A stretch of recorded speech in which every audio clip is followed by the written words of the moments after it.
My name is Kerry Jewell, and I'm what is laughingly known as the executive producer of this album.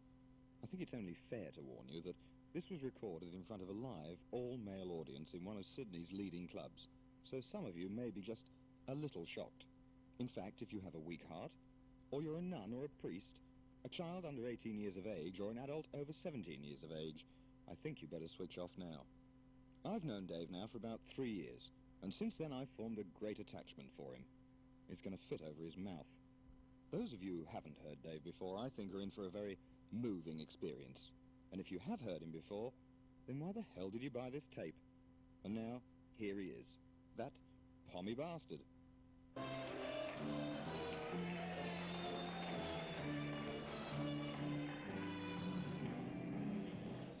Welcome, boys, to the boys' night out.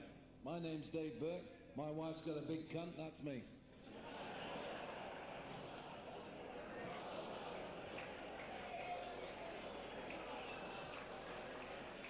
I know what you were thinking. Are you all right tonight, boys? We've got a few poms in, have we? 3. Wow. You trying to arsehole me? Anyway, it's nice to see you, boys. I've just finished a wonderful tour of the leading clubs in Cobar. Anybody been to Cobar? Why? Like a Pommie's bathroom, it's deserted. Traffic lights are in black and white. Place is so small, the local malls are virgin.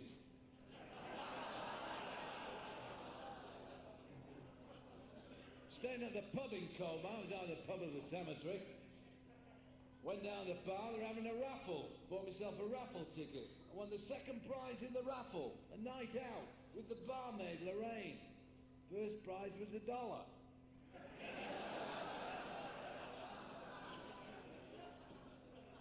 So I got Lorraine in the back of my GTS Mini. Took her down the road about 3 miles. I'm on the back seat going like a fiddler's elbow.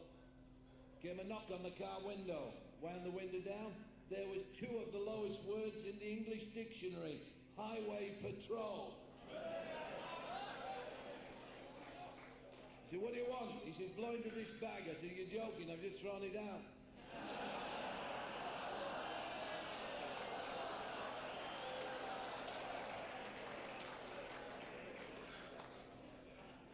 But my favourite story about the police, 2 o'clock in the morning, King's Cross, copper stood in the doorway with a lady policewoman, and she stood there.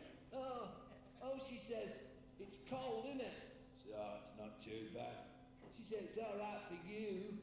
I've left my knickers back at the police station. I said, oh, no worries. He's got the Alsatian dog there, hasn't he? Come here, Rover. Get this scent. Fetch! Rover ran away. Came back 10 minutes later, dragging the duty sergeant by his balls.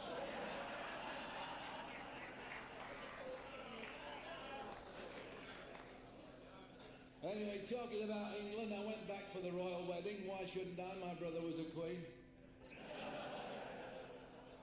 These are having problems over there, aren't they? This fella's gone in the Queen's bedroom. Margaret Thatcher's real shitty.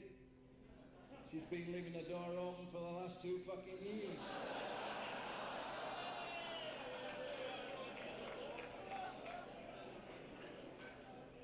I thought they'd had a good summer, and then I realised they're all fucking Pakistanis over there, you know. See another white man, you shout snap, you know. I saw the fella on the customs. I said, I want to stay here for 2 weeks. Took one look at me, he said, no bloody white men here. I said, how do you mean? He said, I have it here on a piece of paper. OHMS, only Hindus, Muslims and Sikhs. I got into Liverpool, which is the capital of Pakistan. Got a chop job there. I was selling grey box to the Pakistanis for talcum powder.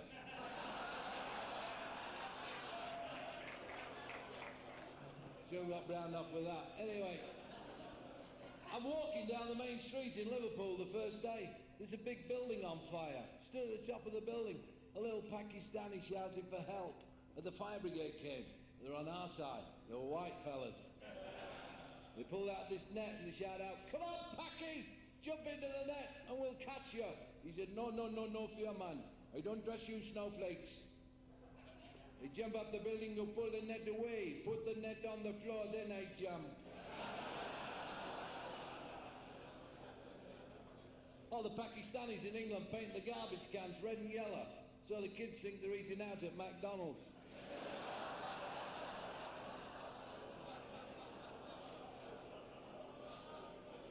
I went to a Pakistani wedding. They made the wedding cake out of shit to keep the flies off the bride.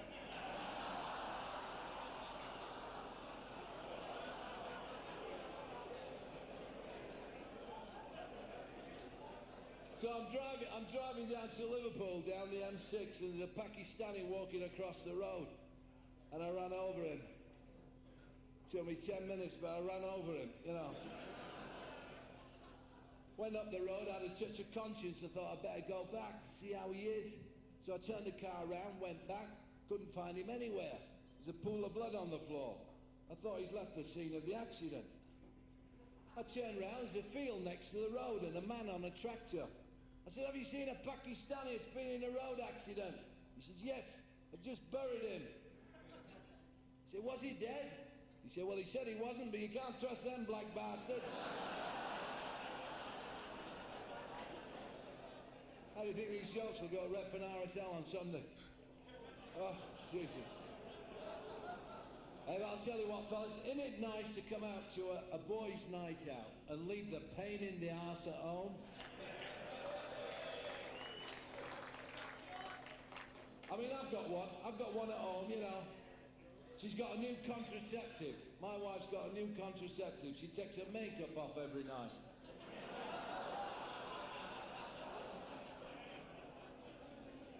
I got back from Cobar, 4 o'clock in the morning, walked into the house. There she is in the bed, snoring her head off. I thought, I'll fix you. So I got the bottle of aspirins next to the bed, right? I got 2 aspirins, dropped them in her mouth. And she woke up. She said, "What you done?" I said, "I've just put 2 aspirins in your mouth." She said, "You mad fool, I haven't got a headache." I said, "Good, how about a fuck?"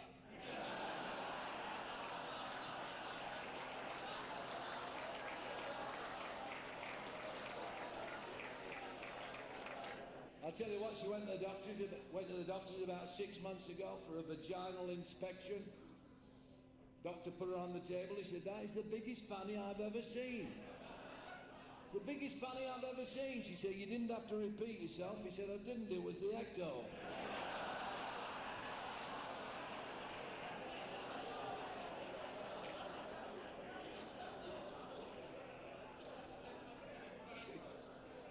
And then she came home from the doctors about 6 weeks ago. She said, "I've got some bad news for you." I said, "What, you got a week to live?" She said, "Don't be a bastard." She said, "The doctor has took me off the pill." I said, "So what?" She says, you are on French letters now for the next 6 months. Now, some of you old bastards would remember French letters, right? You used to carry them around in your wallet, waiting for the night you were going to score. 3 fucking years I carried mine around. Had a ring mark on my wallet.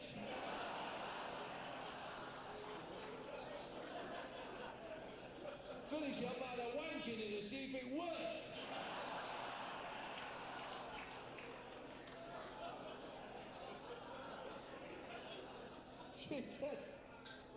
She says, "You're on the French letters." I said, "Where are they?"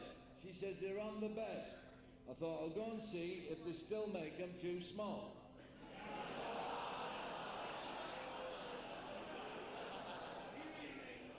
So I walk into the bedroom, there's a little silver packet. I thought, I'll try one on for old time's sake, you know. So I got the Castrol XL bloody lubricant out.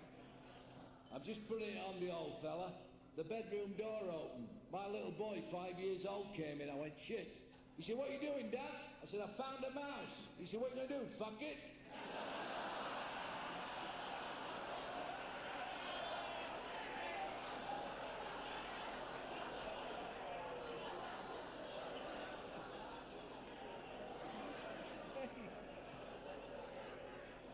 I mean, what about the kids today? I mean, you fellas would have a lot of kids between you, wouldn't you?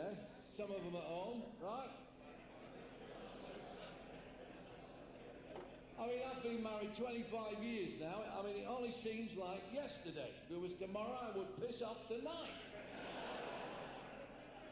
I got 3 kids. I got 3 kids, 1 of each. I've got this 18-year-old boy at high school studying to be a horticulturist in Griffith.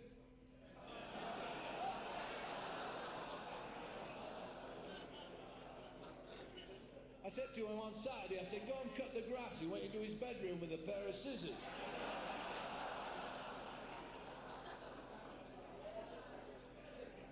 I don't know. What about Saturday night? I mean, you fellas who remember Saturday night was a big night, wasn't it, eh? Saturday night, I'm getting ready to come out to do a show, you know. My young fella, 18 years old, getting ready, putting his dirty bloody jeans on with his knees out, pair of thongs, singlet, picked a lot of habits up in Australia. And outside the house, he has this panel van. You call them something different out here, don't you?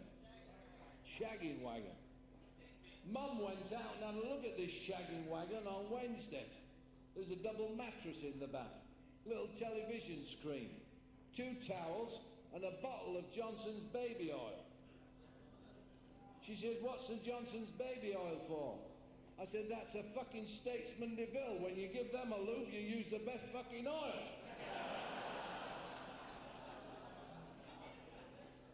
I said, where are you going tonight, son? He said, oh, a big night tonight. I said, you going to the boulevard? He said, no, fuck that. I've got this Sheila, I'm going to take her up to McDonald's, give her a quarter pounder and a thick shake.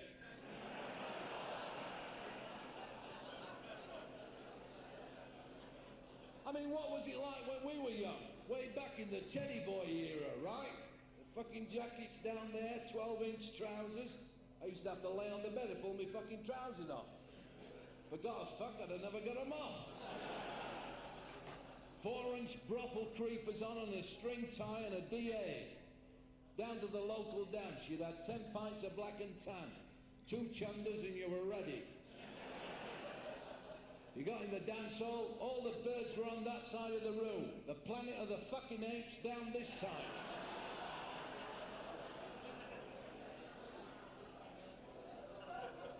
I finally cracked it one night. I got this beautiful bird, I was a bit pissed. Took her home, give her a good fuck. I've been married to her 25 years. And the first night was the best. But anyway, I'll tell you what, I got the other week, it was a wedding anniversary. Do you remember the wife's wedding anniversary? Why would you, right? I'm in the pub testing the beer for the Aussies, right? 5 o'clock in the afternoon, my mate said, you forgot, haven't you? I said, no, it's your shout. He said, you forgot, you big bastard, it's your wedding anniversary. You forgot to buy the wife a wedding present. Thought, shit, what am I going to do? So I got on the red phone, rang up one of the florists, and I sent the wife 12 red roses. Good thinking, see? So I get home early, 2 o'clock in the morning. I walk into the house, I kick the dog, and I'm looking for the wife because I know the difference now.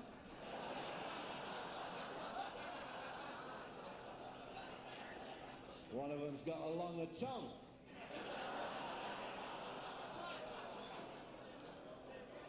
So I finally get into the bedroom and there's the wife laid in the bed with a see-through fucking ground sheet over her. So I threw her. I said, what are you doing? She said, darling, this is for the 12 red roses. I said, haven't you got a vase?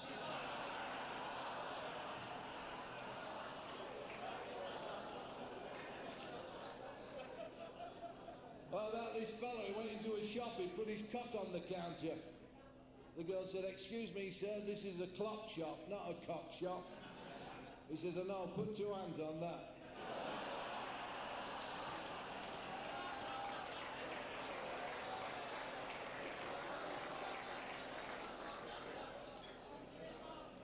It's good stuff. I'll tell you what though, fellas, you know, living out in Ingleburn in the suburbs here, you ever go down the cross, do you? Oh. I'll tell you what, I was up the cross on Anzac Day. That was a good day. There was two up everywhere.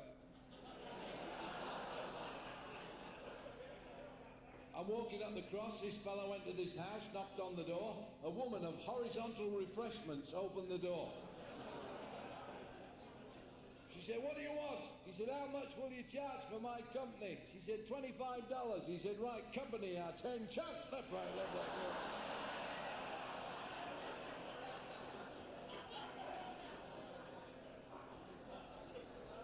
What about this American, this septic off the boat? He went up the cross.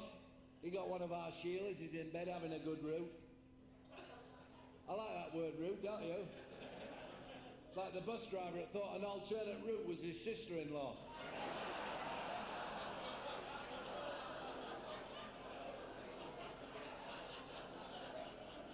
He's having a good route. He said, "How am I going, baby?" She said, "You're going 3 knots. He said, "I don't understand you Australians. What do you mean I'm going 3 knots? She said, "You're not in, you're not hard, and you're not getting your money back."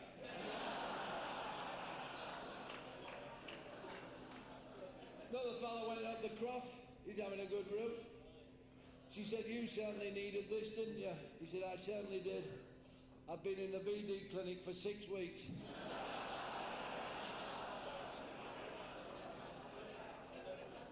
She says, "What's the food like?" He says, "Why?" She says, "I go in tomorrow."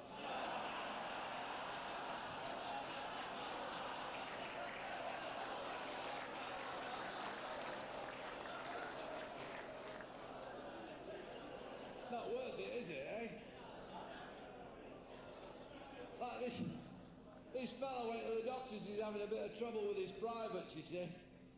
So the doctor had a look at, he said, "I've got some bad news for you." Bad news, he said, "You've got VD." He said, "I can't have VD. I haven't been out with a woman." He said, "Well, I'm sorry, sir, you've got VD." He said, "Well, if I've got VD, I must have got it from a toilet seat." And the doctor said, "Well, if you did, you were sucking it."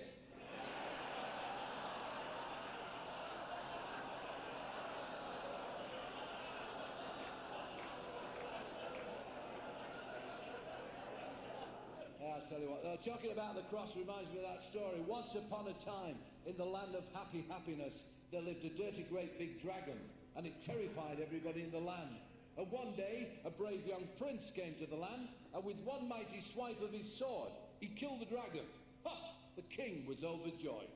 And he said, "For doing this wonderful deed, you may have the hand in marriage of any of my 3 daughters, the blonde, the brunette, or the redhead." And the prince, he married the king because it was a fairy story.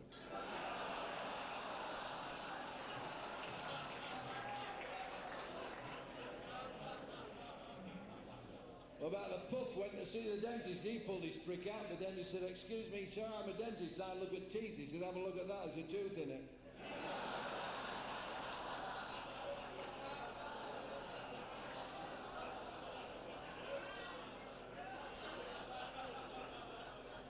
Well, I'll tell you what, fellas, you know, besides going to Cobar, last year I went out to Singapore. Anybody been to Singapore? Oh, is it good there? I went out, I got to this hotel, knocked on the door. Beautiful Chinese girl opened the door in a nightdress. I thought, that's a funny place to have a door. There we go. And she looked at me, I think. She said, "What you want?" I said, "Me want to stay here." She said, "You stay there." And she shut the fucking door.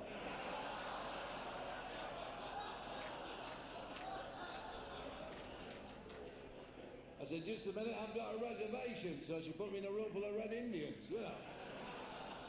I said, "How much is bed and breakfast?" She said, "Bed and breakfast, $5. I said, "I pay that with pleasure." She said, "With pleasure, $20. Got a lovely room. On a clear day, you could see the window. It was really nice, yeah. She said to me, "Have you got good memory for faces?" I said, "Yes, why?" She said, "There's no mirror in the bathroom."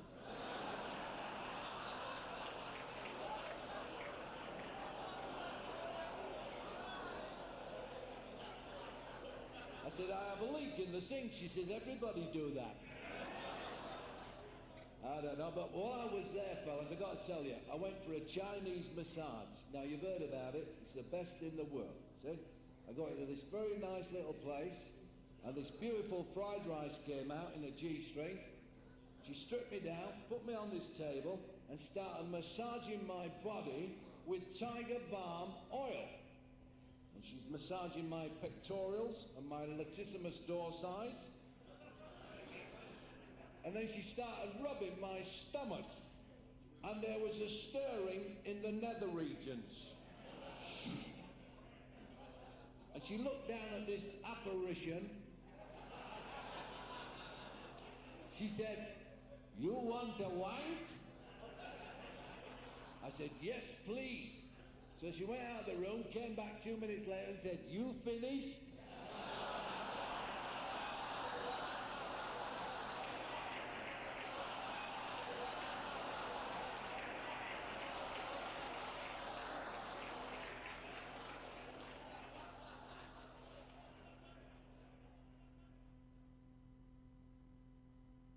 Well, that's all on this side, so you can turn over now. Well, go on. What are you waiting for? There isn't any more.